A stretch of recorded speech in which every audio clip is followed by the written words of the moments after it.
Hello আমার subscriber বন্ধুরা, আজকে তোমাদের কাছে যেটা সময় নিয়ে সময়সূচি নিয়ে আসলাম সেটা হচ্ছে বৈশাখী অমাবস্যা, অর্থাৎ আজকে সময় কখন কি লাগছে। 12ই বৈশাখ, 26শে এপ্রিল শনিবার, চতুর্দশী ছাড়ছে হচ্ছে রাত্রি 3:38। তারপরে কিন্তু অমাবস্যা লাগছে, অর্থাৎ চতুর্দশী যুক্ত অমাবস্যা লাগছে কখন? 3:39। ওই শনি মানে মানে আজকে শনিবার রাত্রিবেলা লাগছে 3:39। ছাড়ছে কখন?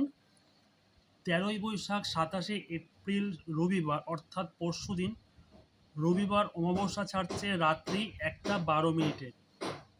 তো তোমরা যারা মা কালীর মন্দিরে যারা তোমরা পুজো দিতে চাও, তারা কিন্তু অবশ্যই তোমরা পঞ্চফল, পঞ্চফল মানে 5টা ফল, মিষ্টান্ন, ধূপ দ্বীপ,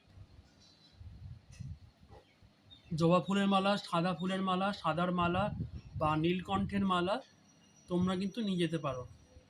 অবশ্যই তোমাদের নিজেদের নামগোত্র দ্বারা তোমরা কিন্তু এটা পুজো দিয়ে আসবে। অঞ্জলি অবশ্যই তোমরা কিন্তু দিয়ে আসবে, অঞ্জলি না দিয়ে কিন্তু তোমরা দিয়ে আসবে না। তো তোমরা সব ভালো থেকো, সুস্থ থেকো, আনন্দে থেকো। নমস্কার।